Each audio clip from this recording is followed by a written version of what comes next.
Sahith Theegala, watched our guy get his first victory on the PGA Tour. I don't know how to explain him. Like, I just really root for his success because it means a lot to him, and he shows that he wears everything on his sleeve. Like, you could see it. Foreplay presented by Barstool Sports, brought to you by Chevrolet. Chevrolet, our favorite car company on the planet. I did not go to the Foo Fighters concert last night. Trent, I'm going to get that right off the top of this incredible golf show that we have here today. We've got Danny Rappaport, Trent Ryan, and yourself, and myself. Yourself. If you're listening to this, you are not me. Frankie Borelli. Riggsy Boy is at the Barstool Classic at the Greenbrier today, so he will not be joining the show. He's very busy accommodating to all the Barstool Classic attendees and all the players. Fellas, it's Monday morning. It's rainy in New York. Kind of a nice little, like, soggy,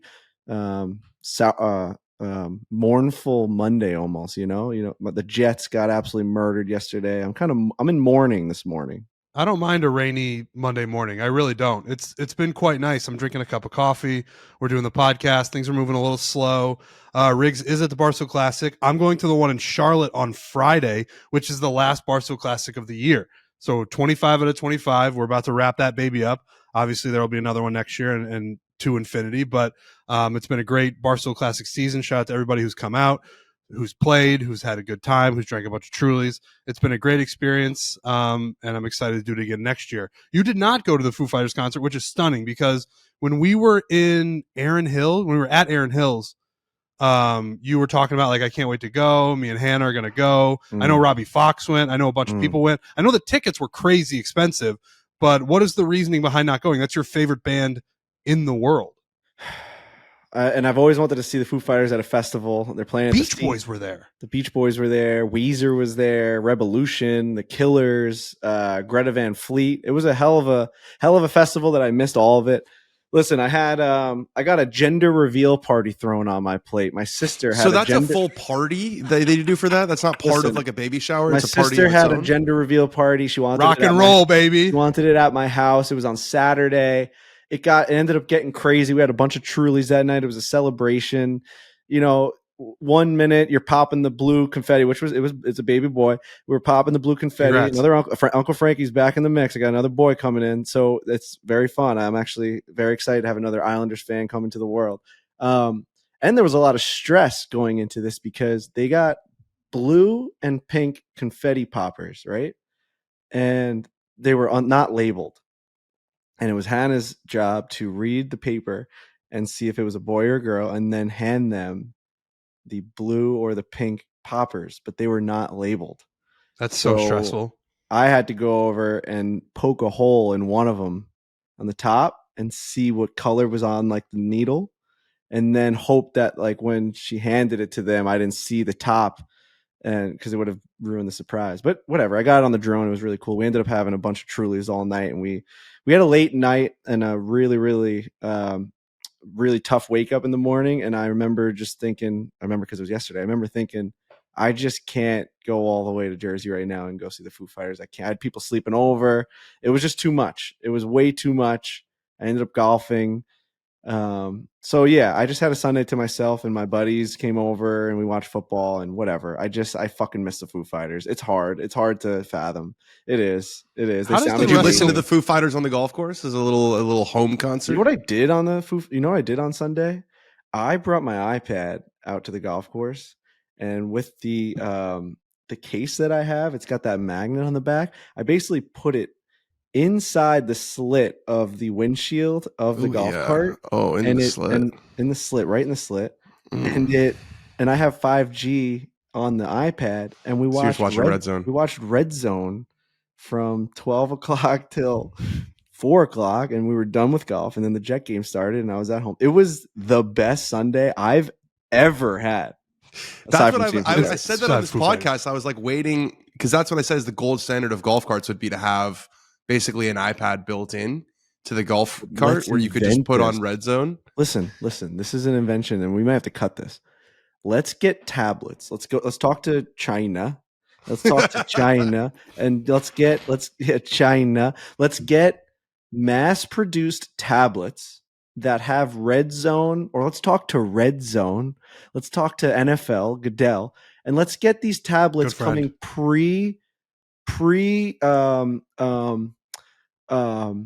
like downloaded. What's the word I'm looking for? Pre-downloaded,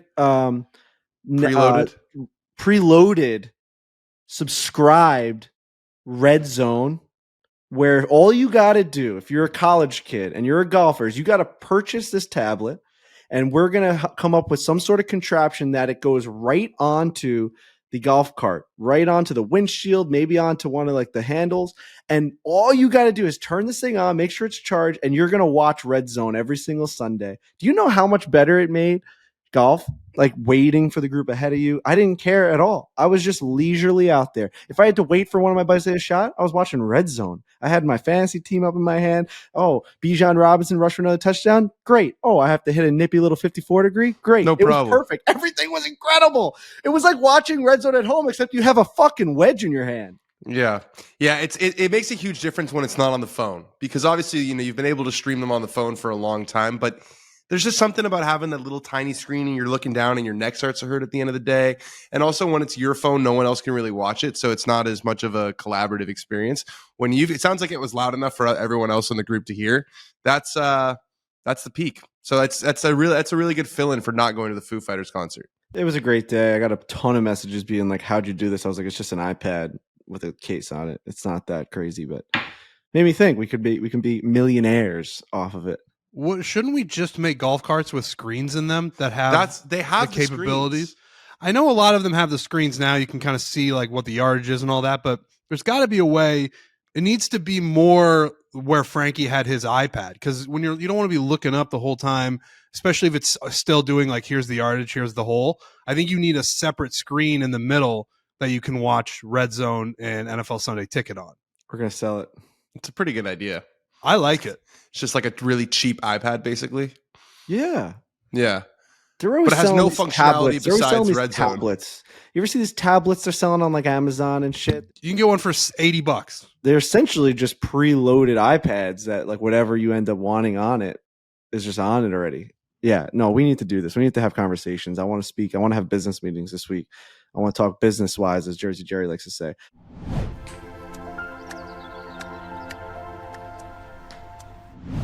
Chevrolet. They've been our presenting sponsor all year. We love Chevrolet. We love the mission that Chevrolet is on. They have over 1,900 certified electric vehicle dealerships and over 5,500 EV trained technicians. They're bringing you into the future. Chevy's been in the electric vehicle game for over 10 years. They have the knowledge and the skills to sell or service a Chevy EV. It's true. You have less routine maintenance on electric vehicles. One of many benefits. Obviously, you don't have to stop it. Car, with the car thing, the gas stations, that's where you hit the gas for the cars. But if you do need maintenance on your Chevy EV, they have technicians that are EV certified. The nationwide dealership is a true value to consumers because Chevy's there for you with any electric vehicle questions. It's like when you're making a decision as big as buying a vehicle, you have to think about if something goes wrong. I want this network. I want the national presence of Chevy, and I want their EV trained technicians. You can learn more at chevy.com/electric. Chevy is bringing you into the EV future. We're there. We're already there. Get an EV. You can rest easy knowing you have all of the support if anything goes wrong. Chevrolet, the presenting sponsor of Foreplay.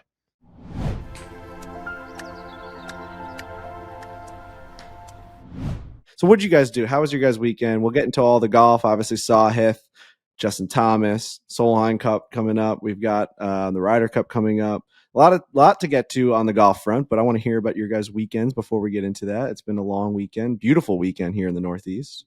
I didn't do a ton. Probably not breaking news for a lot of people. Although I have reopened my social life to a degree. I've been going out a little bit more. I went out after work on Friday and grabbed a couple beers with Nate Dogg and Tommy Smokes and John Feidelberg. But then I kind of packed it and I didn't do anything on Saturday. I got a couple texts from Gaz that I had to, it takes a long time for me to get into the city. If I'm already out here, if I'm not in the city, like right after work, it's going to take me a long time to get back into the city. It would take me 2 hours to get to where they were. So I hunkered down on Saturday. I just watched football all day. And I guess the highlight was probably the Colorado State game. but it kicked off so late that it was like 2 in the morning. Yeah, dude, it was tough. And I tweeted that on Saturday about 8 p.m. I was like, I can't believe this huge game is kicking off at 10 p.m. And then, of course, people are like, oh, it's not for me. I'm in Mountain Time. I'm on Pacific Time. Let me tell you something. My complaints that I make on Twitter are mine. Yeah. You don't get to jump in on them and critique them if you live in a different place. That was baffling to me. I was like, I can't believe this thing starts at 10 p.m. on the East Coast. And a bunch of people jumped in and were like, you got to move. You're living in the wrong place. You got to do this. You got to do that. My complaints are my complaints. And they're only about me. They're not about you. But so I only watched like half of that game, and they were down. Colorado was down 28-17 when I went to bed. I just figured they were just like going to lose and the hype train was going to end. And I woke up and they won in double overtime, and the hype train is full steam ahead, which I love. The whole Colorado thing I am obsessed with, just like the rest of the country. So for that to continue, for that to be the biggest story in sports continuing on, I'm very happy with. I am not happy that the game kicked off at 10 p.m., but I am happy Deion Sanders and his sons are 3-0. Imagine being a senior in Colorado right now. Yeah. Your team was complete dog shit. 1-11 last year. They won one game last year. You're in Colorado. You're in Boulder. Super great city. I fucking love Boulder. I've been there 20 times at this point. Hannah has a bunch of family out there. We've been traveling out there for 10 years. I absolutely love Boulder. I spent a Halloween in Boulder once, and things got weird out there. How many times have you said no to smoking weed in your life? A lot. Because you've been, I just heard I've been to Boulder a bunch of times, like 25 times. Yeah. And that's all I could think about was you just saying no. Yeah, there's a lot of weed smokers out there. No, I don't want any of the devil's lettuce. Get that shit away from me. But I spent a Halloween out there, and it was fucking, as the kids say, lit. That Pearl Street, every bar was basically like it was like bar hopping all on this one street, and you have the mountains around you, and we were Mario and Luigi. It was a lot of fun. But imagine being a senior and like that, just all of a sudden a massive football program just sprung upon you now. Now it's like the number one game. Lil Wayne's walking your team out of the tunnel. It's like, what just happened? This team stunk last year, and now we've got the Sanders family taking over football. We got game day here on a random Colorado versus Colorado State game. What's going on? The Rock was there. The Rock was at your game. If The Rock is at a game of a team that went 1-11 last year, something's happening. Yeah. And something is happening. Now, I did ask a bunch of my buddies yesterday when we were on the golf course, like, Colorado has no chance of like doing anything this year, right? And they said, no, like if they win 7 or 8 games, that's a great season. That is an incredible turnaround from a team that is 1-11 last year. All of a sudden they come in and they're going to go, like 7-4. They're not making a national championship. I'm not like breaking any news here. Like, you're not going to see prime time playing against fucking Alabama. Well, Alabama stinks, but you're not going to see him playing against like Texas or one of these huge Ohio State, Michigan. That's not happening, right, Trent? Like, we can put that ends right now. That kind of talk. I'll be honest, I don't know. I would say probably not. I mean, you can't have the recruits. I mean, it's his first year. He brought a bunch of his coaches, a bunch of his players from Jackson State. They're obviously way improved from last year. So I really don't know the ceiling of this team. I don't know what their ranking is now. I was just he brought his luggage, and it's Louis. It's Louis. It is, dude. His sons are legit. SC. They play Oregon and they play SC the next 2 weeks. So here's the thing. Even if they don't win the national title this year, which they're not going to, right? The recruits that this program is going to get, it is the coolest place in the country to play college football. Yeah. And that is what you need. You need a cool program, which they have. You need a cool head coach, which Deion Sanders is the coolest head coach in college football history. He is a quote machine. Dude, every time you put a mic in front of him, he says something that goes viral. And that is Danny Cannell a pure hoe on Twitter. Did you see that? No. Did you see so 60 Minutes came on right after one of the games. I think it was the Jet game or the Giant game last night. And they had Deion Sanders. They interviewed him, and they go, "Who is the greatest coach in college football right now?" And he goes, "Somebody got a mirror?" Dude, that is so good. He goes, "Somebody got a mirror?" He goes, "Somebody got a mirror so I can look at him?" Dude. Are you kidding me? And that is what young stud high school football players want to play for. They don't want to go play for just some random team that's not going to do anything. This team is going to get headlines. They've got Lil Wayne. They've got Offset. They've got The Rock. They've got all of these guys showing up to Boulder. And if you join this team, and if you're one of the best recruits in the country, you get to meet all of these people. Deion Sanders is going to buy you shades when the opposing coach makes fun of his shades. So like, dude, it is the biggest story in college football this year. It's the biggest story in college football in 15 years. It is so fucking fun and cool to watch. It is an interesting question, Frankie, that like, how good actually are they this year? I don't know. They barely beat Colorado State, which like fair. That game historically has never been close. They really haven't played anyone to start this season, but yeah. But going forward, when he starts to implement the recruits that want to go to Colorado, look the fuck out, dude, because that place is going to be a powerhouse. Well, if you're like one of the best college football players or high school football players in the country, and you get a call from Alabama and you get a call from Colorado, you're probably more excited about the call from Colorado right now, which is just insanity. Yeah, I mean, 100%. Things are happening out there. Things are happening. It is kind of amazing how college football is like so much about momentum and about like which program has the juice. Like Alabama loses one game and Nick Saban is like 7 years old, and all of a sudden now it's like, well, I don't know, it's Alabama's reign over. Whereas like Colorado wins 3 games and Texas wins a couple games, and like, yeah, because it's the recruits and the transfers, and it's way more volatile than it used to be. It used to like take time for these turnarounds to happen. And now it's literally 1 year later, and they are like you said, probably the biggest story in college football since Johnny Football, I would guess. Yeah, that's what I was thinking. Yeah, like just in terms of you have to watch every single weekend. Everyone knows. Yeah, so Danny Cannell posted one of those things that was like, who's a talk show host. He was at ESPN at one point. Yeah. And he goes, should you be storming the field, because they were 30-point favorites and they stormed the field. And he just quote tweets and goes, you a pure hoe. Dude, it's about the journey. We've talked about this with every sport. People get on my ass for crying and screaming with my dad during a first round Islander playoff game. It's the journey. Imagine being that senior that I just described, where you went 1-11 last year, and now all of a sudden you're the best college football program in the country in terms of coolness, and the tickets are the highest ticket sales than any other fucking sport, and you're at that game and they're winning these games, especially with that kind of comeback, regardless of what the expectations were. You're rushing that field. I don't know why we like have rules for how excited you're allowed to be when your team wins a game. Why do you have to act like you've been there before? There's no fun in that. Nobody looks at it and says, oh, look at that fan base. They have acted like they've been there before. That's really cool. Look at them acting like they don't give a fuck. That's awesome. Imagine that. What's the fun in sports where you're just like shaking hands in the crowd? Yeah. Thank you. Yeah, great win. I think there's probably a little bit of we don't get too serious here, but I think he makes a lot of people very uncomfortable. Deion. I think there's a lot of like good old boys in the South who are like, but there's always been this like field rushing, like anti-field rushing bullshit. I do think in the last 10 years, and I'm not saying that I don't agree, because I think you're right. Fandom is about having fun, but it is way more common now than it was. It used to be like you beat the number 1 team in the country and you rush the field. There has been a proliferation of it. I'm not saying it's bad. The only people who are saying don't rush the field are people whose brains can't understand context, or that they're on the losing side.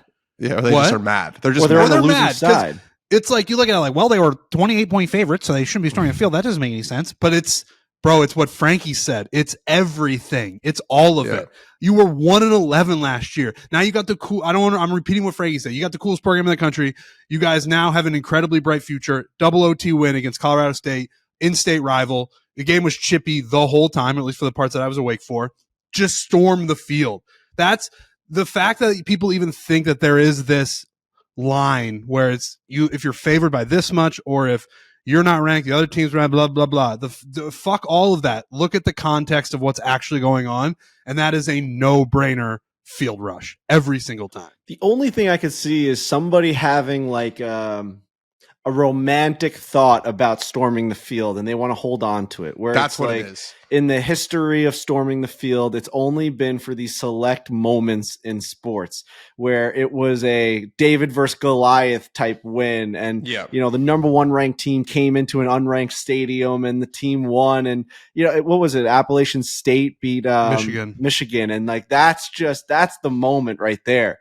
I get that. I get wanting to be romantic about certain things in sports and you want to hold things to a higher standard. But at some point, you can't just gatekeep fans wanting to have fun. And like if them wanting to have fun is just storming the field, sure, storming the field doesn't have the same it doesn't signify what it used to signify. Maybe we could just get rid of that. That's fine. Maybe we ruined that. This generation has ruined storming the field, but I will not get mad at them for doing that. Add it to the list. But it's also, I'm 34. Frankie just turned 30. Danny Rapp is in his late 20s. All these people arguing on Twitter are of our age, probably. Right. And then you got a bunch of 19-year-olds in Boulder who are like, we don't give a fuck about you guys. What are you talking about? Right. Who cares? I'm gonna enjoy my college experience. The fact that anybody not at that school who's in their late 20s, early 30s, 40s is like, well, I don't think they should be doing that. Those college kids are like, fuck you, old man. Go die. Don't care. They're like, let me see a text. Okay, take a lap. Come back later. Let's see if we can let you in. They don't give a fuck about you. Dude, people do this. People you do this with think about that. People do this with home run trots and like bat flips, and it's like if you hit a home run in the top of the ninth, maybe it wasn't to win the game. Maybe it was to draw your team within one run. Are you going to bat flip? Probably. Like, I don't care. It's the way you express yourself. If you were in that situation, you'd be doing the same thing. I don't understand how everyone thinks everyone in sports is supposed to be cool as a cucumber in all moments. I'm very eccentric. I like to go crazy. So I definitely sympathize with all these fans that are losing their goddamn minds in week 2 or week 3 of a college football season. I think that's perfectly normal because it's something that I do in my own household. I don't see where it's a problem. I could kind of see both sides where I said maybe people are holding on to the historical, romanticization. I keep using that because there's something romantic about that field getting covered with just human beings, of just like, you just see just dots and you're like, holy fuck, that's 100,000 people almost on that football field right now. And they are going crazy. Maybe people are grabbing some people. You're missing, you're kissing people. You're kissing boys, girls. What's that Creed Bratton thing where he says, maybe a guy slipped in. Yeah, it was wet. It was wet. Maybe a guy slipped in or two. There's no way of knowing. Have you guys ever rushed a field or a court? Yeah, I've never rushed a field or a court. I haven't either. I was just about to tell our sort of embarrassing field rush story. It was my sophomore year at Northwestern, and the football team was unranked, and Wisconsin was like 17th. They weren't like a very good team, but we beat them probably 21-10, and then the 3,000 fans in the student section rushed the field. It was really embarrassing. Like, it was definitely there was we covered maybe the logo. But we were there, we were excited, and we were like, why not? So that was basically it. It was not that complicated. That's what it boils down to. Just if you want to have fun, if you're a college kid, and again, I'm opening the door for everybody to do it. I'm not saying everybody should do it, but whatever, dude. Yeah, no, this one was very embarrassing. Like, this one was really bad because it was a bunch of Northwestern kids. It just wasn't a good scene. Ryan Field was on fire that night. Yeah.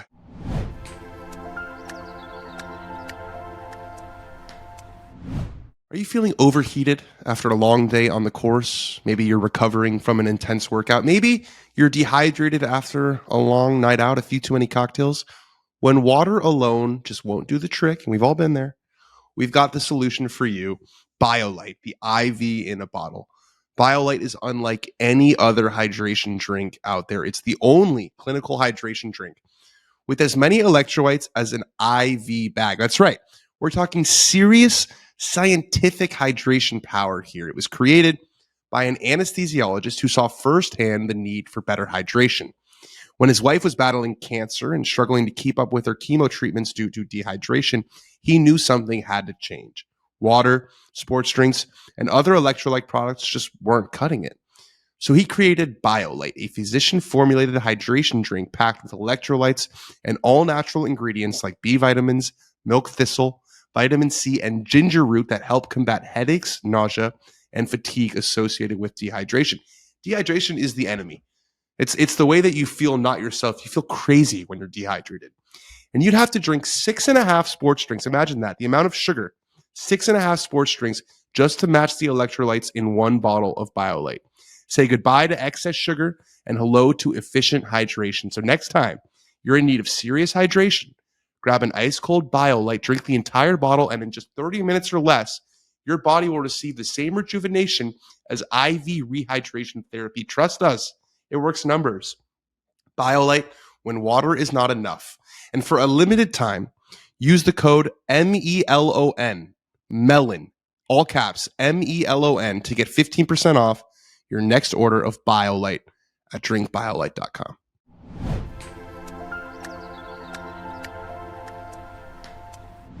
I almost lost my mind on Friday night.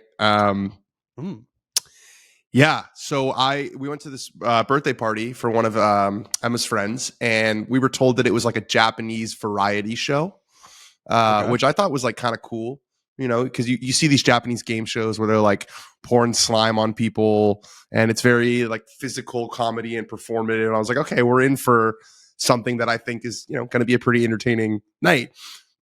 We get there, we sit down, and there's like 3 people who are wearing sushi robes, but they're not Asian.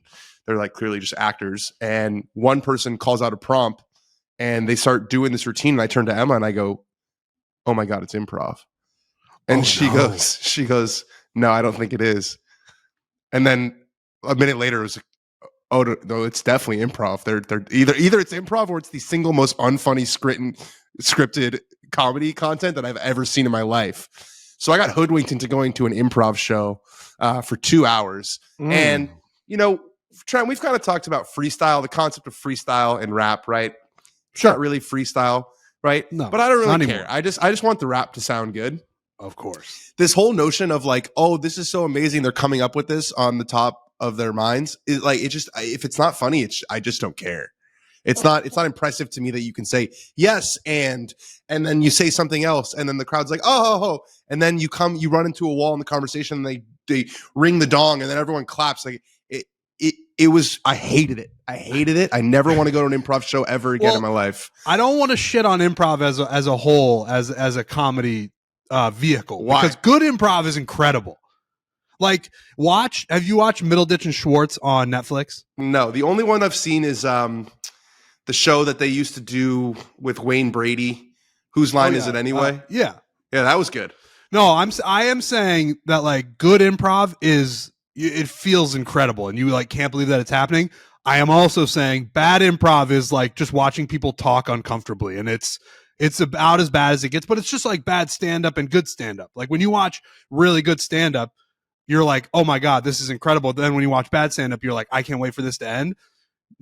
Seeing bad improv is tough, but I do recommend watching Middleditch and Schwartz on Netflix because that's incredible improv. It was more just me thinking that I was like in such a sleuth and so smart for realizing that this was improv right away. I was like, oh, wait a minute. Like he just came up with that in his head. And I turned around. I'm like, this is improv. Everyone's like, yeah, I think that's like pretty clear that it's improv. How many people were there? There was probably 100 people. It was like a bunch of different tables and you like got drinks and stuff. It was pretty fun except for the improv part of it. It was terrible. Yeah. I wasn't into it at all. So I felt very hoodwinked. And I was upset. And then I played golf on Saturday with my pals, which is a perfect day. One of the first days where it wasn't, you didn't have swamp ass, which was great. And then I watched football all day yesterday and watched Sahith Theegala. I watched our guy get his first victory on the PGA Tour. And the PGA Tour just loves the Theegala family. I mean, the posting yesterday was... It's a feel-good family. It was... Like did you see they did a video of asking every person there to describe him in one word? Like all of he had like 35 people that were there following him, which is great, right? Like they asked every single person and they're like loving, gentle, kind, it's hardworking. It's like, okay. And then one person was just like asshole. Yeah. And his mom's like gentle. And the whole thing was just like, he's too nice and he will never say anything. And if you're going to do 1 or 2 posts, but I thought that like there was like 17 posts about the Theegala family yesterday, which I just thought was maybe a little bit exploitive. But Solheim is a winner on the PGA Tour, which is excellent to see. He plays the game in a super fun way, shapes it all over the place. Justin Thomas played well. So it was like, for a fall event that doesn't really have a lot of juice and is going up against football, it was actually a pretty good result. Got a couple of good champions the last couple of years. Homa, Sahith. Theegala is pretty good. The Cali boys like to play well at home. And winning a golf tournament in Napa is probably really fun because that's a great place to just extend your stay a couple days. For sure. Definitely. Yeah, Sahith, that's huge for him. He's obviously become a bigger name thanks to, just him being a very, he's just himself. And that's what I like about him. He's super, super nice, and that doesn't come off like sometimes those guys come off nerdy on the golf course, or you're like, oh, he doesn't have anything redeeming about himself to be a fan of him. But for some reason, he's just like, he's so genuine. And maybe it's because we've had a chance to talk to him and he's been on Dan's show and he's warm. But he's just like, I don't know how to explain him. Like, I just really root for his success because it means a lot to him, and he shows that he wears everything on his sleeve. Like, you could see it. He's happy, and then he's super sad. Like, everything is right in front of you with Sahith, and I was really happy to see him get that victory. It's been a long time coming. He is going to be a force on the tour for sure. This guy's legit. You've been saying it for a long time, Danny. This guy is the fucking real deal. Yeah, I mean, I just go back to the first time that I became aware of his presence. We're playing a junior golf tournament. And on the leaderboard, they would show the name, and then they would show the year that they were graduating. And I remember seeing this guy who was like 3 years below me, just blowing everybody out. And his name was Sahith Theegala, which was not a name that you saw at golf tournaments very often back then. Like, it was a bunch of white kids named Brock and Tucker and Davis. And so I remember being like, who is this kid? And then I remember seeing him on the driving range the next day, and he was the same size that he is now at like 12 years old or 13 years old. And I was like, oh God, this guy, as you would say, this guy's going to be a problem. And then I just kind of followed him throughout college, and he's been great at every level. And I think his personality is very warm and appealing, and he's infectious, and they have this energy. And I think Netflix did a great job. I also think his game is just super fun to watch. He's got this swing that you would not find in any instruction manual. He's got like this crazy amount of bend through impact. You know, he hits straws, he hits face. Short game is really dirty. It just looks very homemade, and I think there's a certain everyman appeal that he has. And yeah, we saw it, I think it was last year at the Waste Management when he first contended, and then he was crying afterwards about how much it meant to him. It's what you want to see out of athletes. You know, we kind of romanticize the Tiger outlook of like, you're never going to celebrate a victory because you're thinking about the next one, or, you know, you lost, but you don't want to show any weakness because you're just thinking about what's next. But like you said, Sahith is he's right there. There's nothing that's hidden. It feels like you know him because he has nothing to hide. He's such a nice kid with such good energy that there's no dark side. There's no like part that he doesn't want to show. And the PGA Tour, like I said, did an incredible job of getting. We know everybody in the Sahith Theegala family now. The first time we had him on the show was at Myrtle Beach. That was the first trip Dan came with us, and he was so good. And he was living like in Houston with a couple of buddies. Like, he was very modest, and he was talking about how much chess he plays. I don't know how much chess he's playing these days, but as soon as we had him on, I was like, I like this guy. I hope he does well. And yeah, it seems like he's going to be a force on the PGA Tour, which is exciting to see. Where did he make that big run? Was it at the Waste Management? It was Waste Management, yeah. And then he hit it he got like a horrible bounce on 17. Yes, it hit it across the green into the water. Like, you couldn't dead left. Yeah. But that was another one. That was like your first introduction to this guy wearing it on his sleeve. He was like essentially crying walking up the green thinking, I just blew it. And you're like, holy shit. The whole entire crowd was behind him the whole entire day. Yeah, man. Sahith, I'm really happy that he got that dub. The DP World Tour, that BMW PGA Championship, insane leaderboard for the European Ryder Cup team. I mean, you just look up and down that list. Every single guy played well. I mean, you go through it. It's Fox, Rye, and then it's Hatton, Rahm. That fucking guy, Ludwig Aberg, is an absolute problem. He did have a bad fourth round. He was 4 over, but finishing 12 under par. That guy's ridiculous. And you had Hovland, Fleetwood, McIlroy. It's just the list went on in the top 10. These guys are playing some golf. Yeah, I think 9 of the 12 guys on the team, so they all played. All 12 of them played, which is another thing. The U.S., most of the guys haven't played since the Tour Championship competitively. All 12 played. Of the Europeans played. 9 of them were in the top 18 of the tournament. It's starting to feel like, I don't know, I haven't checked Vegas this morning, but it's starting to feel like they're almost the favorites at this point. And that might look silly in a couple weeks, but I don't know if it's just because of the way that they're playing right now. They just kind of feel like they have the mojo, like they have the juice. Plus 137. Sorry. Is that what it is? Plus 137. Yeah. So the Americans are still favored in Vegas, but I think between, all of them together this week, all of them, I think they're all staying over in Europe. I don't think that the guys are coming back to Florida and then going over to Europe. I think they're kind of there now for good. I just feel like 1 through 9, and Ludwig looks like he's already, a top 20 player. over the last 6 months. So if you have those 1 through 6 that we've talked about a lot with Rahm, Hovland, McIlroy, Fleetwood, Hatton, Fitzpatrick, and then you add Ludwig because it feels like he's just as good as those guys are right now. They have 8 guys who can go toe to toe with the Americans' top 8 without question. And it'll be interesting to see how they set up the golf course because, last time they were in France, they made it super narrow and super long rough, but that's not really the team. That's not really the European team. Like those guys hit it far. Like it's not the same where there's a bunch of bunters, like it's a bunch of Sergio Garcias and a bunch of Ian Poulters and these guys who don't hit it very far but hit it very straight. Molinari, Casey, like they've got world-class players who are bombers and they don't need to do anything special to that golf course to have a chance. So I think that if I had to bet, I probably would take Europe at a plus number right now. I hope those odds flip because I am hammering Team USA. I know you've been on this, bro. I just think, and I get it. All those things you said are valid, but we're literally just not talking about Team USA. We're only talking about Team Europe, which I get. Aberg, Rahm, Rory, Hatton, all these guys are great, but I really still think, and Vegas agrees, that Team USA is the favorite. You just never know how guys are going to react in a Ryder Cup. And Aberg he's the wild card, right? Like he's playing out of his mind. He's lighting the world on fire. But the Ryder Cup is more different than any tournament you can enter, as opposed to like a DP World Never Tour played a major. Never played a major. The heat and the pressure that he's going to feel when he pulls up to Rome is going to be out of this world. Now, people can play this clip back in however long, in like a month, and Team Europe blows out Team USA and Aberg is the talk of the town. It happened a little bit with Scotty Scheffler, and I know you tweeted about it, Dan.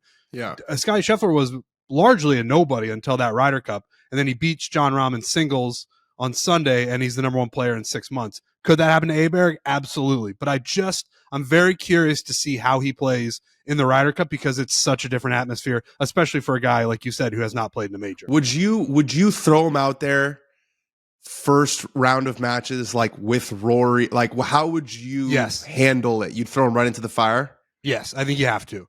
You can't have him waiting. You can't have him sitting there. Yeah, you match him up with a big star and you let him rip. You remember, it was years ago now, but it was Rory and Thomas Pieters. Pieters, yeah. That's right.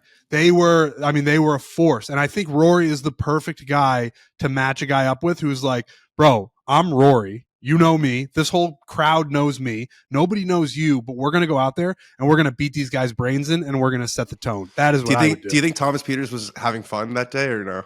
Probably not. Probably, yeah. It's probably like, damn, I was with my baby. He's not having fun if he's not out to dinner with somebody. He's like, nobody went to dinner with me last night. So right. I'm going to go to live. But that's what I would do. And I think that's probably what they will do. If I were, I think you got to throw him to the fire. You don't want him waiting. I'm interested to see how they handle Mr. Fitzy because Mr. Fitzpatrick has I think he has the worst Ryder Cup record like of anyone of all time.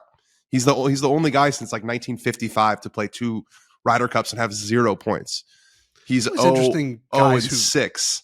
Guys who don't play well in Ryder Cups. The psychology of that is fascinating. Like Tiger wasn't a great Ryder Cup guy. No, he was good. He was good he had a good singles record. Not like that good. I think it was like 4-3-1 or something, but his team record was terrible. Guy hates team sports. It's if he doesn't get all the credit, he's like, I don't give a fuck about this. He's like, screw this. No, it's interesting. We got our own wild cards on our team though. We're sending out Brian Harman and Wyndham Clark to just the fire also. I know that these guys obviously have performed in massive, massive stages, but everyone says the Ryder Cup, your first one, you never know what to expect until you hit that first tee shot. So I don't know, man. I think that it's a coin flip right now, which is crazy to say based off of the slaughter by the water that happened at Whistling Straits. It's just recency bias has me lean in that it's going to be a tough one for the U.S. to pull out. I want to put an uncomfortable amount on Team USA. I'm with you. I think I'll do it. I'm a man that'll bet a 50-50 coin flip. I'll definitely bet heads every single time. I don't care. I'll bet USA with you. We'll have to talk about a number because I want to put something on there that's like... You talking 4 digits? Oh, he's talking 4 digits. I'm definitely talking 4 digits. Yeah. We'll talk about this. Yeah. We'll talk about it, but first of all, to make it, I mean, the Ryder Cup is already the best event to watch, but that'll make it even better when Team USA is, when Justin Thomas and Jordan Spieth are just throwing darts at these guys, throwing them in their neck, we're going to be going crazy. So we might have dart to do in your that. neck.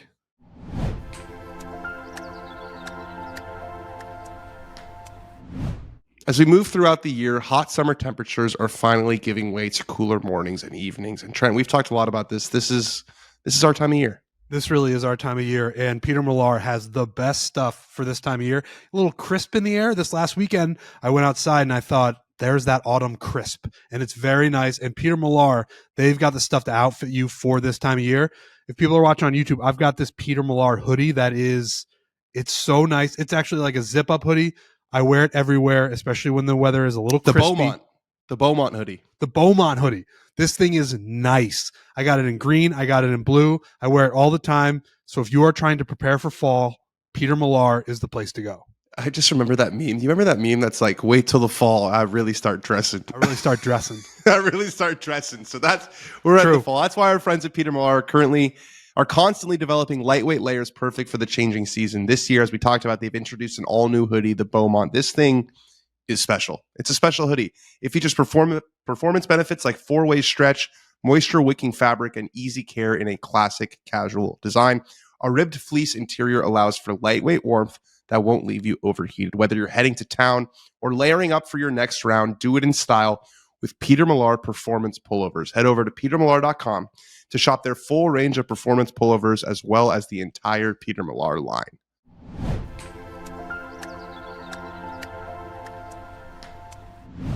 Speaking of Justin Thomas, good showing this week. Needed that. Well, Zach Johnson's a genius. That's what it boils down to. It's like, we're going to pick this guy. We know what he's going to do, and he's going to play well. He's Justin Thomas.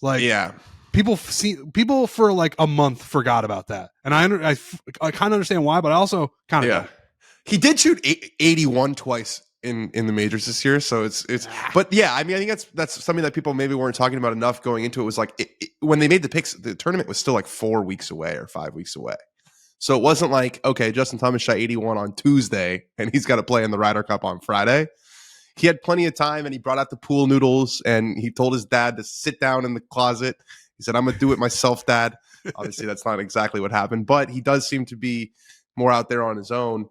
But that was big because I think if he missed the cut, that or didn't play well or shot something high, that's the pick that has fired people up for whatever reason. JT's been kind of a fiery character, and it would have been a take cycle if he had missed the cut. There was a decision that was made in our own Ryder Cup that is similar to the JT situation. I'm not going to talk about it yet. The Ryder Cup is coming out on the Barstool Sports YouTube page. I think it's coming out. It's out Monday, Tuesday. Oh yeah, it's out right now. So you would have seen episode 1, which was the draft last night. And tonight is episode 2, which is match 1. Alex, is that correct? Alex behind the booth? Yeah.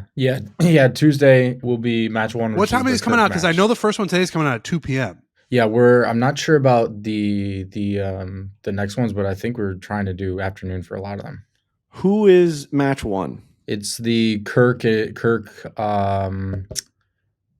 versus Francis, if you remember That's the right answer. So Kirk versus Francis. I think Arian Foster was out there. It was Kirk and Hank versus Arian and Francis. Gotcha. So that's episode today. Episode 2. Oh my God. Bro, this stuff is... I've seen some of the footage. I've watched our guys working on it. People have obviously seen the teaser. This is some of the best content Barstool Sports will put out this year. Bar none ever. It's just, you get that much Barstool Sports personalities, that many personalities all together, and it's good. So peek behind the curtain. This was our biggest idea for the year. Foreplay, we get together around November, December, right around like when we do TaylorMade Media Day, and we start thinking of things that we want to do for the next year. I remember in November, we were kind of getting together, and I sent Hank a couple text messages and talked to Trent and Riggs, and we were like, this the idea that we have all these golfers at Barstool Sports and a lot of them don't really collaborate and we all do our own separate videos probably was falling on us a lot of the times for just not inviting some people and like letting everyone just do their own things. And it was weird. And I think it was pretty evident that like every single brand was doing their own golf videos and we were never doing anything together. We all work for Barstool Sports. We had to put an end to it. It's fucking crazy. So this idea was to bring every single person that does golf, or as many as we could get there. Obviously, as you can tell from the trailers, Ryan Whitney and Biz, they weren't there. They had other prior commitments. I think the NHL thing when Nashville was happening. Yeah, they were doing the draft, and it was just bad timing on that part, which was a huge miss. We need to have Whitney and Biz involved in it next time, but because of like sponsors and because of bringing all of these different brands together, we couldn't have it on the Foreplay channel. And it felt like we were getting like our baby taken away from us with like, this was our thing. Like we were going to get 12 or however many people end up being golfers to one resort. We were going to play Ryder Cup. Like I had it all written out. Like this is it. This is going to be the best golf content on YouTube, and like we're gonna do it. That's our fucking thing compared to every other golf brand that's out there on all these other channels. This was gonna be it. We have Dave versus fucking Riggs, all amazing. Big cats there. I mean, Big Cat, PFT, Arian Foster, Hank. Everybody was there. Jersey Jerry. We were all there, and I was like a little bit nervous. I'm like, oh my God, it's not going to be our thing anymore. We're not going to have like our hands on it. Our editors aren't going to be able to do it because it kind of gotten taken away from us. It was like, it's going to be this big Barstool YouTube production. There's too many sponsors to like put it onto one. We're going to do it on the main one. And lo and behold, our editors have full control over it now. It is still going on the Barstool YouTube page. But the reason why I say that is because I genuinely now think that it is the greatest golf content on YouTube. I've seen the footage. I watched the trailer. I've heard about the things that are happening in these matches. I was there knowing how intense. $30,000 were on the line. It was a real fucking tournament. It was a real championship, like with blood, sweat, and tears and screaming and sweat. Fucking and like cutthroat, like mean jabs and really getting under people's skin. Kirk Minahan, Francis, like you can't even. The fact that like I for a second thought it wasn't going to work. I'm like, we're going to send these out to editors that never really work on golf content. Like this was supposed to be our thing. We were going to fucking murder it. Brendan Jones, Alex, Jared, Kyle Timms, all these guys were going to it was going to be pure golf. And now it is. They got it under control. Brendan, Alex, Jared, Kyle, all these guys that have been working behind the scenes, they're doing this video on top of all the things that we're doing for our channel. This is going to be 2 straight weeks of nonstop, incredible golf content. So please, if you're listening to this, go watch these. You're not going to regret it. It is going to be so good. You're going to be waiting for us to do this again because I can't even describe how intense it ends up being. It's so fucking good. Dave and Danny Rapp. I mean, like it's just like things got personal. Things got really super personal. Super personal. Yeah. Things are really personal. I also want to get out ahead of the fact that I had just a Mount Vesuvius of a pimple right next to my mouth the whole time. It showed up like 4 days, like 2 days before the tournament started, and I did every single treatment known to man and had no luck. I said to the camera, I remember saying, I just want to get ahead of this. Like, I know this is here. It's not herpes. Like, let's just move on. I don't know if that made the final cut. So anyone who's listening, just know that I'm okay. It's nothing infectious. It was just a pimple that I picked. It is going to be great. It jams up our YouTube a little bit just because we've got our editors on it. But the fact of the matter is we've got the best golf editors on the planet. So it's like, if we want this to be as good as the footage is, it's got to be our guys. So I'm very excited for it. People are going to love it. People are fired up for it. It's going to be great. And we're definitely going to have to take like a 2-week break for our content because these guys are legitimately finishing each video as they come out. It's just the way that it works. They didn't have time to do this while we were busy. We've been putting out 2 videos a week. We have 2 podcasts every week. We have a featured video every single week. This stuff takes a lot of time. As you know, from other golf brands, they only put out 1 video a week. It's hard to do. We've been fucking cramming in content as much as we can. We're going to have to take 2 weeks off. It is what it is. It's worth it because it's all on the main Barstool YouTube. You're going to be able to still see it. That's our guys. That's our production putting all of our finishing touches on it. So make sure you go watch that. It's prime time YouTube viewing. Throw it up on the TV. It's so fucking good. It's just when you're playing for something. And I talked to Kirk about this. We had him for Barstool Golf, which will be coming out after all of this comes out. It was incredible. Yeah. He said, like, and we've talked about this a million times with Barstool, where we've created this world where we can just make up our own little challenges, and it feels like the most important thing in the world. And it is the most important thing in the world for that week, that day. You have, the Chicklets Cup. You feel like you're playing in an NHL game. You've got 1,000 people sitting around a hockey rink, and you get to go play a hockey game. You have Rough and Ratty, where you go out there and you actually box in prime time, boxing pay-per-view in a heavyweight bouted fight with lights coming down on you and music. When do you get to do that? No other time in the world, unless you're a fucking professional boxer. We have golf tournaments where we get to play against legitimate pros. We've teed off in front of Max Homa to try and beat him in a match on a golf course. Like these are things that we've created for ourselves that end up being insanely pressure-filled moments in our lives, and we just like created them out of nothing. Like, it shouldn't be pressure-filled. We just like came up with the idea ourselves. You know what I mean? It's not like we're playing in any institution or any fucking league or anything. It's just something that we created in a fucking golf course. This Ryder Cup produced so many nerves that I talked to Kirk and I said, I don't know that playing in the real Ryder Cup would make you feel any more nervous. I don't know that. I don't know that your body can physically, this is my point. I don't know that your body can physically get more nervous than what I felt standing over one of these tee shots was. Like, my neck was pulsating. My hands actually had a heartbeat in them holding the golf club. And I'm thinking to myself, if I was any more nervous, I'd be dead. It was my first time spending a lot of time around a lot of these people. And playing golf in front of Dave when you are the scratch golfer and you're the best golfer on foreplay. And there's only one way to go when those are the expectations, and that's disappointment. Because if you play well, it's like, this guy fucking plays golf all the time. Of course, if you play bad, that's when things can really get ugly. So you're right. Pressure is a privilege, Billie Jean King.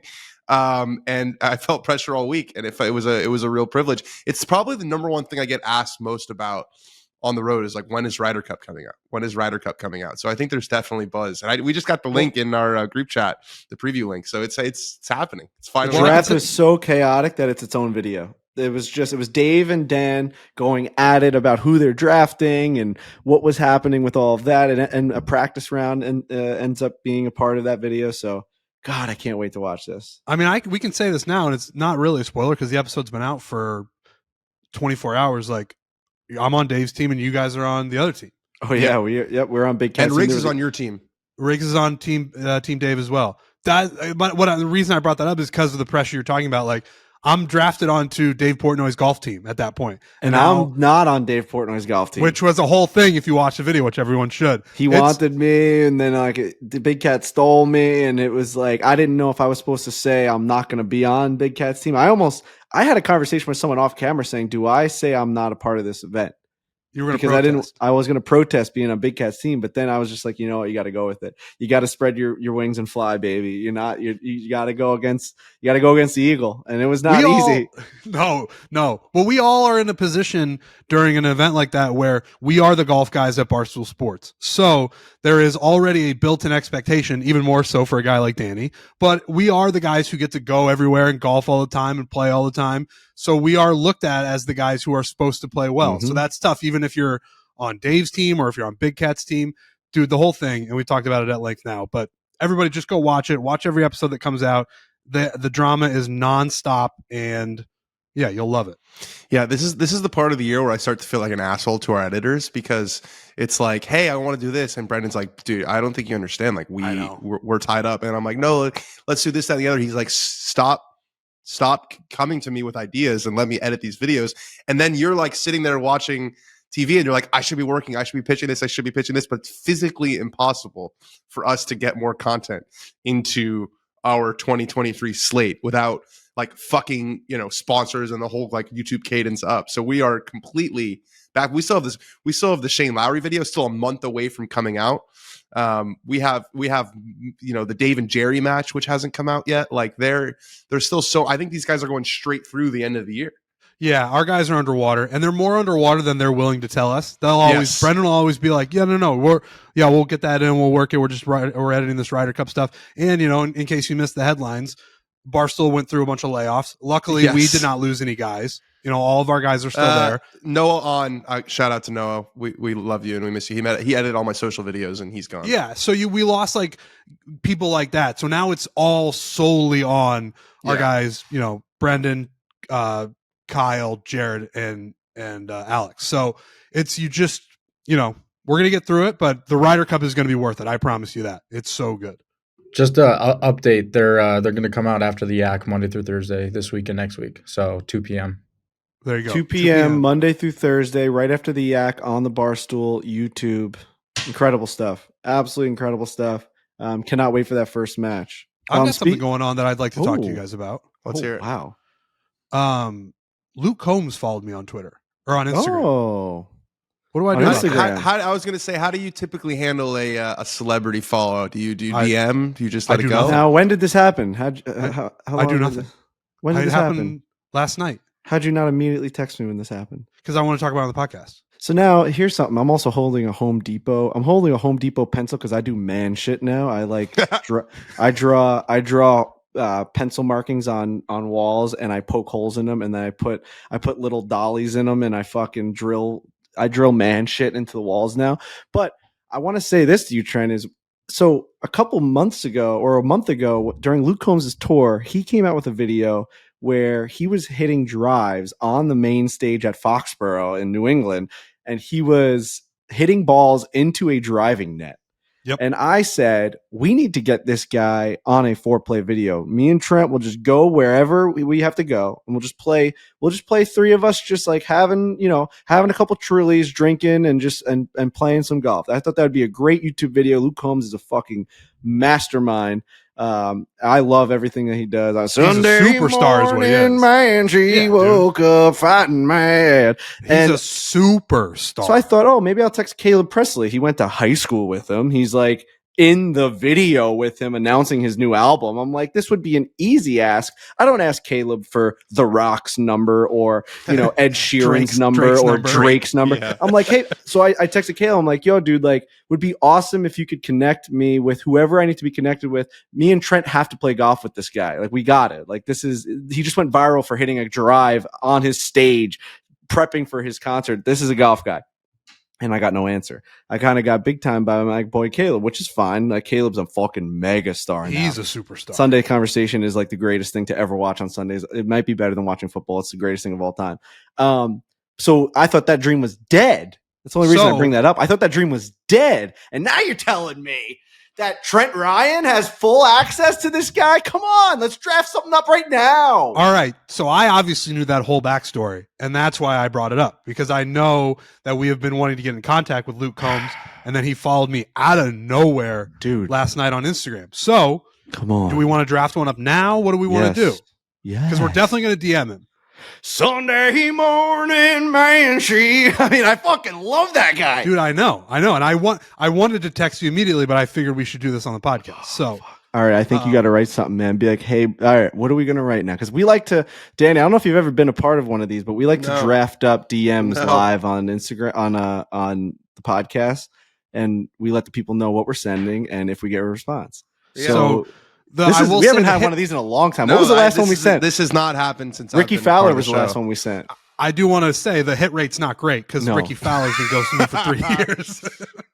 All right, so create chat. It's probably one of the weirdest things we do, but it does work sometimes. Listen, you got to shoot your shot. Otherwise, what's the value of him following you? He definitely followed me last night. Patrick Cantlay liked my wedding post. Who did? Patrick Cantlay. Oh, that's nice. I didn't know he followed me. It was very nice. So thank you, Patrick. You should come on the show still. I know. Yep. Verified Luke. Busy for the Ryder Cup after the verified Ryder Cup. Luke Combs followed me last night. Okay. So, what? How do we want to approach? That's a crazy random follow, dude. I was. Did you post anything? Like, what? No, I posted nothing. I didn't tag him. I didn't do anything. Are you going to go for Hey Luke or Hey Man, or just get right into it? Man. I think it's a Hey Man. Hey Man. Luke. Hey Luke is just like, whoa. Yeah. Hey Luke is that's like a business email. My mama calls me Luke. He's got on Luke. Instagram. He's got a lot of followers. I think you get straight to the point with this guy. I think he's a straight shooter. I think he's got a good sense of humor. I think he knows the whole deal. I think he's a golfer. I think he's a golf guy. I think you send this straight from the hip without even thinking. I think you go, hey man, big fan with hey man, big fan. And then I think you just hit him with a couple dots and you just go, we gotta golf together. Would love to tee it up sometime. Hey man, I wrote hey man, big man. No, hey big man. Do you write? Know you're a big golfer. Would love to do something with you one of these days. Done. Hey man, know you're a big golfer. Say what you said again. Wait, here's the thing. Do you make it clear that you want to make content out of this, or do you just make it seem like you just want to play golf with him? Either way, dude. Before we you're not concerned. Cameras are coming either way. We're going to Cyprus. We're bringing the cameras. I'm bringing my luggage, and it's Louis. So here's what I like what you said, but I want to get in the nitty gritty of: is it "Hey man!" exclamation point? Big fan? No exclamation hey man, point. Just hey man, comma. Hey man, comma. Big fan. I go hey man. Why do you need to say big fan? If he followed you, you don't need to be like I'm a fan. You could just be like, hey man, I'd love to play golf with you. It's just nice. It's nice. Hey man, big fan. Like, would you like to play on Sunday morning? Wait, so let's talk punctuation. Just hey, big fan, period. I like to throw a couple dots in there. It's like, I know it might not be grammatically correct, but I like to throw like a 2 or 3 dotter to be like. Dots feel ominous to me. No, I go like, hey man, big fan, ... It's just like, hey man, big fan. I'm going to keep this thing going. The period's like, whoa. Hey, how many dots are you thinking? I throw like 2 dots. I throw 2 dots in there. 2 dots. Okay. I hate the dots. I think the period's like, whoa. I think I'm going to go 1 period. Oh, shit. Hey, man. If I saw the period, I'm thinking, whoa. It's a part of the sentence structure. All right. I can't just run. I don't know that DMs are usually sentence structure type places. Well, this is why I didn't get a response from Caleb Presley. All right. So, no. All right. No, you're a big golfer. Comma. Or do you say, no, you're a big golf it guy? Up soon. Or would love to play soon. No, you're a big golf guy. Comma. Be like, we got to get you on the show. We got to get you on the show. See, we got to get you on the show. We got to get you on the show. I said to hit him straight. Hit him straight. We got to get you on the show, dude. We got to get you on the show one of these days. Does the show mean like zoom in for a podcast, or does that mean play golf together? Either one, man. No, I think with this, this first one, I think we got to play golf together. Yeah. It's less, and then that sort of leaves the door open to it just filming a video with him. All right, send it. Hey, man, big fan. No, you're a big golf guy. It's a lot of bigs. No, you're a big golf guy. Oh, shit. That is a lot of bigs, but just keep going. Don't know you're a big golf guy. Then what? What if you just said, no, you're a golf guy? You got rid of one of the bigs. Do you have to be a big golf guy? He's a huge golf guy. Hey, man, huge golf fan. Guy? Hey, man, big huge golf fan. Guy. No, you're a big golf guy. A lot of. You might be thinking that you're. No. This is like what I do with Brian Harmon. You're a fucking huge golf guy. This is what I do with Brian Harmon, where I say, he misses very small, and he had little chance to lose. It's not like that. No, you're a big golf guy, comma. His tiny. We got to get out and play sometime. Yep, done. Send it. Don't even think about it. Out and play sometime. Done. Send. Hey man, huge fan. Know you're a big golf guy. We got to get out and play sometime. Fun. Bang! I just sent it. Man, all these people that follow us just regret it instantly because it becomes a segment on the show where we have to curate a DM to them immediately once he's looking on Instagram and says, oh, look at this guy from Iowa. Oh, he's a Barstool guy. Oh, I think I know Trent. Bang. He follows and immediately it's like it's a segment. That's what it is, dude. I don't know what to tell you. It's a great job, Trent. Hopefully we get a higher success rate than the Ricky Fowler ones. We're swinging and missing recently. Ricky responded to my first one, if you remember, and then he ghosted me on the second one. It's unfortunate. We'll find out. Happens. Part of the game.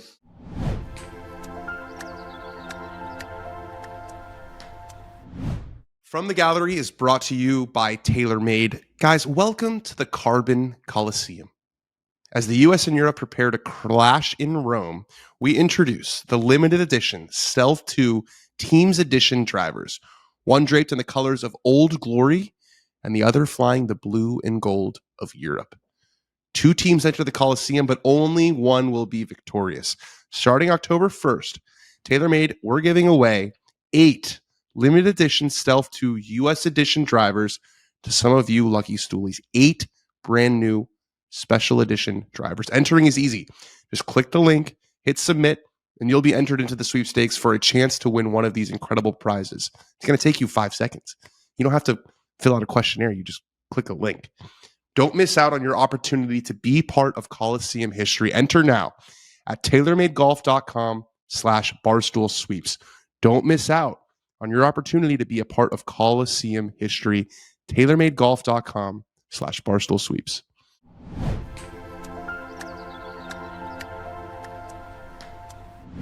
I want to go into a little bit of a segment here now that I talked about segments, and this is called From the Gallery, and it's brought to you by TaylorMade Golf. Guys, I've been using those TaylorMade golf balls with the pow and the crunch and the wow and all the comic book sayings, and every single person that I've played golf with since I've received those balls, has seen them, said that it's the coolest golf ball they've ever seen in their entire lives. Yeah, every single person has gotten. Oh, the putter cover is incredible. The putter cover is a showstopper. Showstopper. They did a really good job.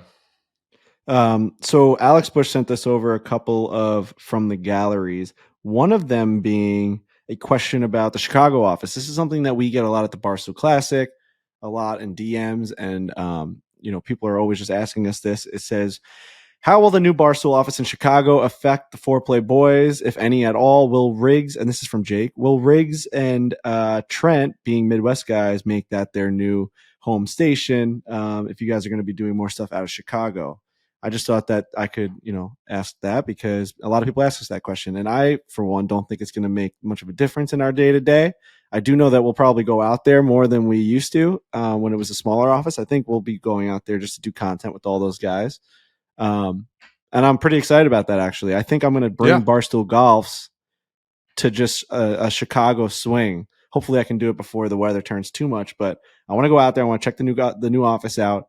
And I think I'm going to find a golf course where I just stack all the golfers from the office to just come, and we do like 2 straight days from 9 a.m. till fucking 7 p.m. I get everyone, just Brandon Walker, PFT, Big Cat, Jake Marsh, all the OG Chicago guys like Eddie, Chief, White Sox Dave, all those guys. I want them all in Barstool Golf. I just know I'm not going to get them to Long Island Colonial, so I have to switch up the series slightly, where it kind of makes me mad that I can't have everyone on the same 9, but it is what it is. I think I'll just find a course, have them all out there, and then that'll be its own leaderboard. I think that's fine. Yeah. I have to ask you guys something. Please. Did you guys have a problem at the 2021 PGA Championship at Kiowa? Did something happen? What? No. Just answer the question. So that was one where Riggs was doing the Let Them Play tournament in Arizona, and me and Frankie were boots on the ground at Kiowa. No, I don't remember. We had a great week, because we had a great week. I am working on another 9 at mine, and we were going to film at Kiowa. And so I was told to contact the head pro at one of the golf courses. He was super nice. He was like, I just got to report it up the chain. And the response was, don't contact us again. Someone from Barstool was escorted off the property during the 2021 PGA Championship at Kiowa, and I think we're like not welcome there. It wasn't us. So I texted Riggs right away, and he was like, I wasn't even there. I don't know.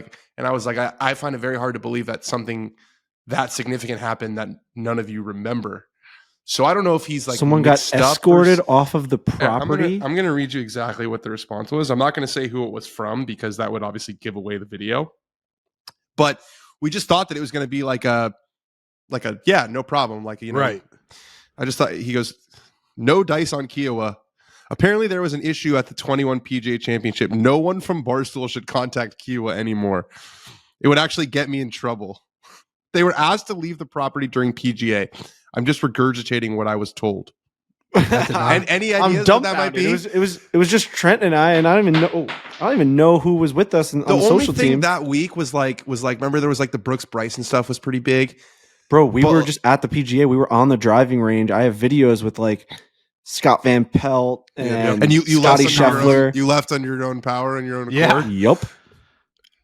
Remember we were standing on the tee box with Joel Damon after he hit a shot into that par 3. Is that 17 at Kiowa? We were on ESPN hugging Joel Damon after he hit a shot on the par 3. He hits one, it hits the green, he comes over to us and hugs us, and it's all over ESPN. Okay, but there was no expulsion? No.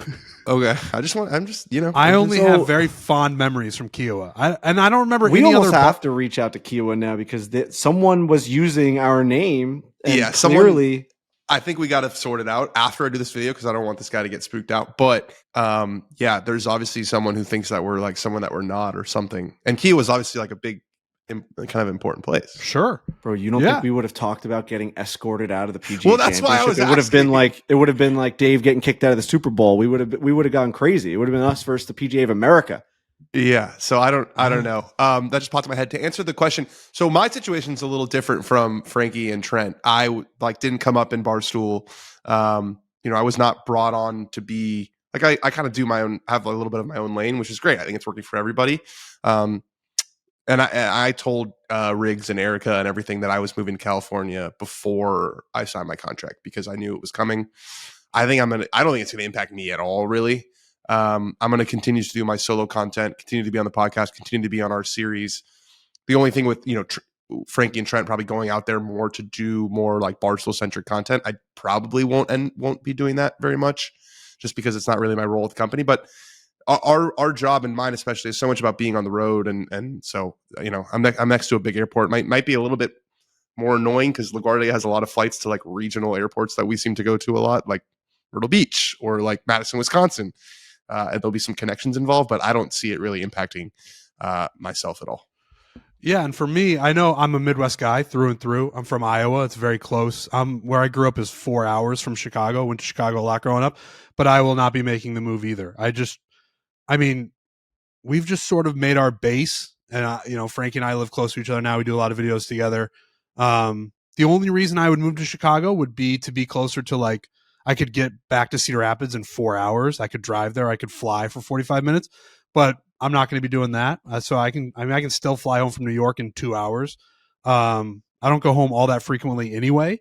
And honestly, now with Dave buying back the company and sort of being in the New York office more, I have more of a desire to be in there because it feels like that place is reinvigorated to a degree. Now, we still travel a ton. We're going to be on the road a bunch, so we're not going to be in the office all that consistently, but having the option to go to the New York office, if Dave's in there, if they're doing, I was in there just last Monday and I did a sketch with Feidelberg. Like being able to do that stuff I think is fun, and they've got more than enough people in Chicago. There's so much talent out there. So no, I don't see myself moving away from New York in a long time would be my guess. Yeah, New York's got the juice again for sure. I mean, Dave's just been in there. You could just feel it. Something obviously happened. It was him buying the company back, but just the office is just reinvigorated. Everyone's just kind of walking with a pep in their step. KFC, Rowan, all the guys that are kind of taking helm of New York have been doing a great job. Tommy Smokes. It's been fun. I mean, I've been going in a little bit more often, and it's just like it's just a way different culture already. It's right back to what it kind of was. Like when Dave's in the office, everyone's heads are kind of on a fucking swivel and you just don't know what's going to come next. Someone's getting yelled at. Barstool Radio's fucking firing on all cylinders. And it's just, we're back to when we're not traveling, we're just in the office now. We're just back to just being in that world. You guys agree with what I was saying earlier though? Where like for the first 4 months, I kind of tried to like, it's hard. It's hard to get into the Barstool mix, especially when I knew I was moving to California. Yeah. Especially when I kind of know that I was brought on, and we had this conversation in San Diego, maybe, where it was like, stop trying to like be part, like do your own thing, do what. But so you agree with that my mindset is correct, that I don't need to be like trying to like wiggle my way into like doing more Barstool. No, I agree with that. I agree with that completely. Yeah. Okay, cool. Yeah, no, I think that makes complete sense. And it all stems from you wanting to live in California. I mean, if you didn't want to live in California, you would just like be a part of that New York culture. But also like with what we do and what you do, it makes no sense to not live where you want to work. You can live wherever the hell you want. Yeah. Right. Riggs you're not dependent. You're not dependent on like those like little interactions at the office. Like, that's like an added benefit for us. Like I love that little part of it. And we got away from it for a while just because we were on the road so much and things are just moving in that direction. We're in a position where we have a very successful brand. We make the company a good bit of money, and we can kind of do our own thing. Riggs is in Scottsdale for a lot of the time. You're moving out to California, but there's a part of me that loves still the little parts of being in the office. Well, that's you guys came up in that 100%. I really do like that. And again, it's not going to be our full-time thing because we're on the road so much and we're filming to shoot these videos and we're going to Barstool Classics. It's just a little added layer of like, there's still a big part of me that loves being a part of like the Barstool Sports mix. So being able to do that from New York, that's just where I want to be. I saw that This Day in Barstool History Twitter account posted that yesterday was 7 years since my meeting with Dave, my intern meeting with Dave. And I watched that video back, and it honestly feels like my life has been a legitimate movie over the last 7 years. I can't believe that it's even been real. Thinking back and trying to put my brain in that little fucking scared body of a guy that was wearing a white collared shirt and dress pants and a lei from a luau around my neck, and just sitting across from Dave Portnoy. I never had meeting him before, him and Gaz in a pure white room and with nothing on the walls. It just felt like a fucking horror show.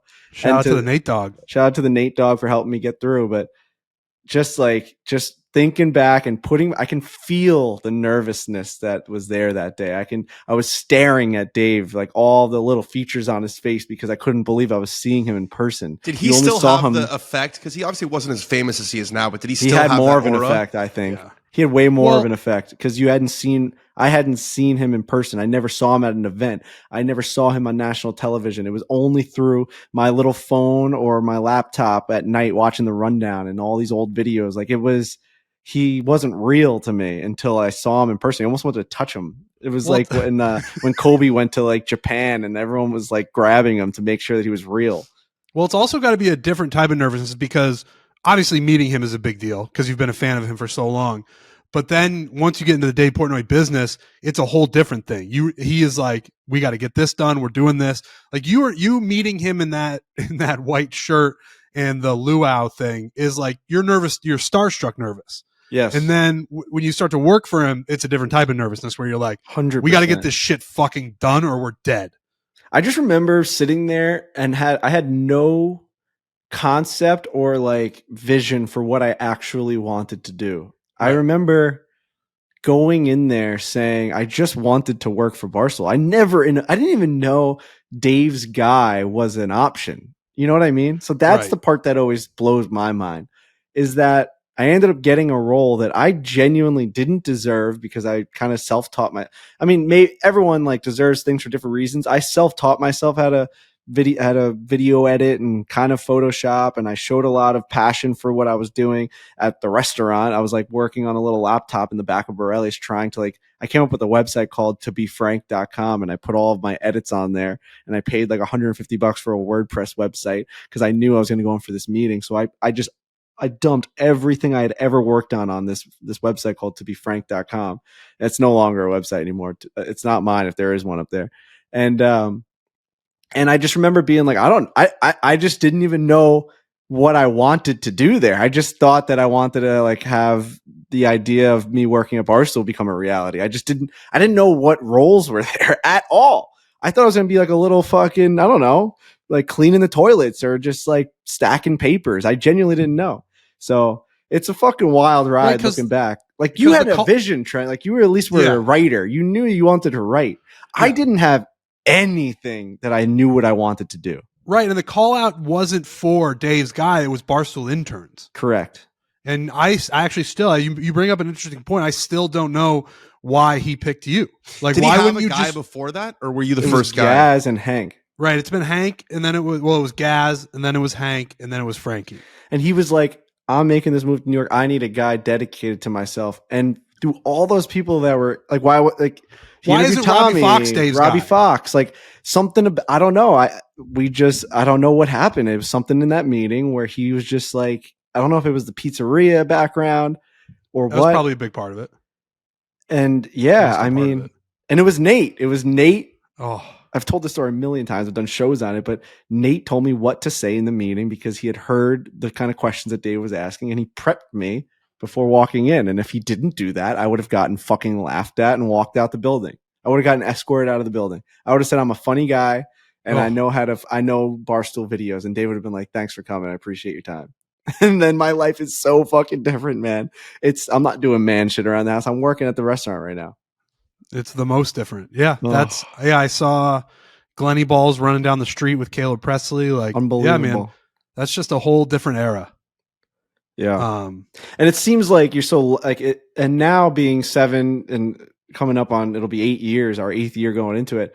It's so like, you feel like you're so lucky because every single day you feel so lucky that you got that. But you also think about the grind that it's been for 7 years, and for you even longer, Trent, of like surviving and building this thing up. Like we were top 20. I was employee number like 21. You were employee what, like 17 or something 12. like that? 12. It's like there's no, like, yes, it's luck getting in, but you understand the things that had to go on to get from where that company was to where it is now. I remember like Dave had like 300,000 Twitter followers when I started with him or something like that. Like he was huge, but he wasn't he's now the biggest guy in America. Like to be able to go from there to here, it's just like that rise, that fucking grind. Well, you get so many breaks along the way that you don't even remember. Like I genuinely have, like, I look at it, if you were to actually try to go back through and do it, it would be as long as a Game of Thrones book. Like how long, like how many little parts there are to it. And I legitimately just don't remember. You remember the big stuff. We remember meeting Tiger. You remember you coming in for the Dave meeting. I remember moving to New York, blah, blah, blah. But there are so many little parts that will be forgotten forever. But the whole thing is just it's a fucking. Whenever I turn on an old laptop, like we were doing some cleaning here, and I had to turn on an old laptop, it'll show like what the text messages were the last time that laptop turned on. I turned one on from when I first got started, and it was all these texts. Like I had 1 million texts to Milmore I was talking to every second of the day trying to figure out how to edit a video. And it was like messages with K Marco about getting Dave's videos up on the blog. And it was like guys that were running behind the scenes. It was just like Jay Danahy from sales, like trying to figure out if we were going to sell this Halloween show. Dave wanted to do like a Halloween show at this place, and he put me in charge of talking to like a club in New York City, and I had to figure out how much it was going to cost and how much we were going to spend. I was like, holy fuck, I'm 21 years old. I have no idea what I'm doing here. And just like getting the anxiety of reading those text messages is just so funny to see where the company is now. We have teams of hundreds and hundreds of people now. It's fucking crazy, man. But I would not trade it in for anything in the world. Yes, it's been stressful, but it's been the fucking dream of a lifetime. Danny's now on the pirate ship, moving out to California. That should be fun. I'm sure you're fucking jacked up for that. I can't wait, man. I had I'm so tired of the city. We talked about this. It's just the city. It's more the city than California. It just smells like puke everywhere, and there's fucking construction everywhere. And yeah, I'm ready to get out of here.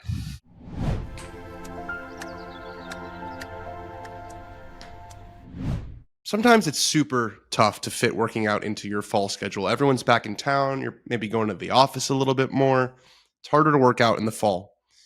Your routine, though, it should never feel routine. Back to school, to work, to the grind. Nope. Flip the script this fall by tapping into Peloton's endless variety of exercise options with the Peloton Bike or Bike Plus. From intervals to club bangers rides, your workouts will go from can't face to can't wait. Peloton's not just a class.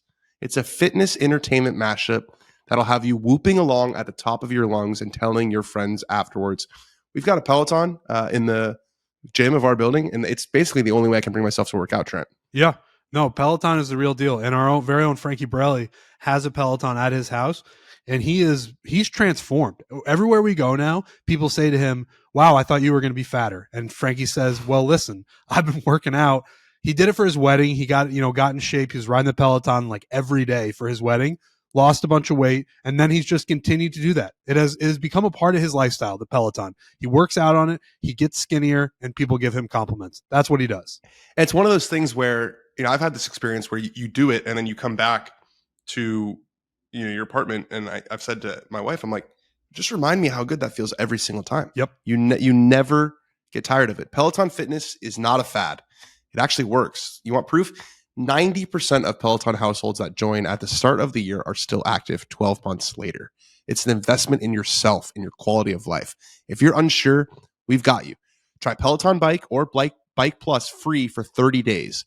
Not for you? Fine, return it for a full refund. But I have a feeling you won't be doing that. Again, I'm gonna use it's fall. Summer's over. It's time for new beginnings. I'm gonna get back into it with the Peloton that is downstairs, but I have to get one in my new house. Find your zone with a 30-day worry-free home trial of Peloton bikes. Visit onepeloton.com/home-trial. Peloton, ONE, peloton.com/home, HOME-trial.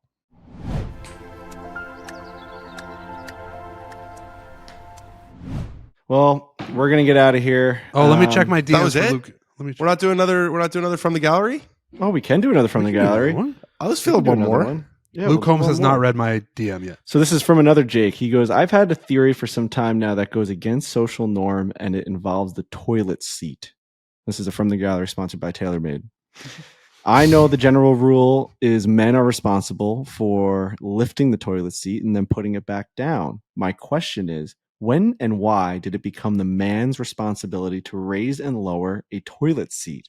In theory, if I'm only urinating, I'm lifting the seat so I don't pee on it and then returning it for when the next person needs it to sit. But my thinking is now I'm having to touch a dirty seat that I had no part in contaminating. I lean towards flipping the table on the social norm and have the seat remain upright.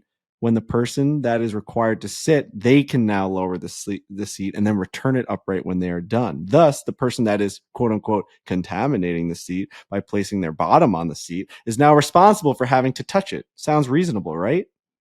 It's a lot to unpack there.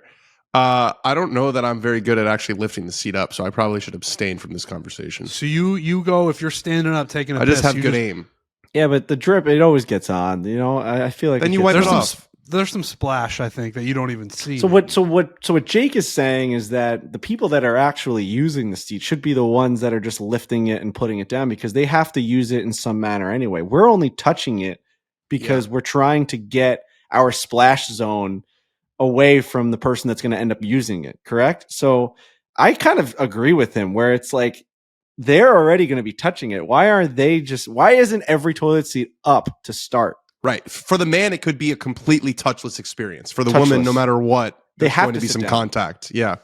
Yeah, I guess culturally it's ingrained in me that when you see a toilet seat with everything up, it looks bad. It doesn't look the way that it's supposed to look. Right. That's what it is. He's asking why is that the norm though? I don't know. He might bring up a good point. We are touching a seat that we in fact don't have to touch. We're just doing it out of courtesy, but all right. But what if you are touching it because right now with the culture norms the way they are, you have to lift everything up because it's closed when you get there. You're talking about the top. I'm talking about all of it. Oh, so yeah. He's saying that you can't see the water when you walk up to it. Oh, that's what you're saying, Trent. That's what I'm saying. I'm saying the way things are now, the way people operate. But it's never left like that, I feel like. No one closes the toilet seat. Yeah. All right, even if it's not, the lid's not closed, you're still approaching a toilet where the place where you sit is down. So you are touching it. Right. He's saying that why did that become the norm? Because men, if you're taking a why pee, you could not touch anything at all. Why don't we leave that seat upright as the norm? Like you walk into a bathroom and the seat and everything is up so that if someone that is going to use it needs to sit on it, they bring it down, sit on it, and put it back up. Why are we lifting it up just to pee under it and then put it back down? We're touching it for no reason. The reason I think is because the lid's not down, but the part where you sit on is down. Yes. That's multifunctional, or like both genders use that because you can be taking a shit or you can be taking a piss. So you're in a spot where most people are going to use Venn diagram. Right. It's a Venn diagram situation where the guys who lift it, that's only for a certain percentage, probably the lowest percentage of the population, where when the seat is down, a guy can sit there, a girl can sit there. It's only guys who are going to stand and take a piss who are lifting it up. So you got to leave it in a position where the most people are going to use it. So if you have piss, man shit, woman piss, woman shit, and they're each 25%, when you have the seat down, 75% is attainable. That's right. Wow. Good answer, Trent. There's your answer. That's unreal. We got there. It's a great answer. That's a fucking unbelievable answer. It's a way better answer than I expected out of that question. All right, fellas. Well, Solheim Cup this week is in Spain. If you remember the last Solheim Cup, the U.S. lost in embarrassing fashion in singles, it was like a big disaster comeback situation. So there's a little bit of bad blood. The U.S. team has a little bit more depth, but I think it's going to be pretty even. So tune into the Solheim Cup this weekend. Get some nationalist vibes going for the Ryder Cup next week. Get ready to go. Incredible. It's going to be absolutely incredible.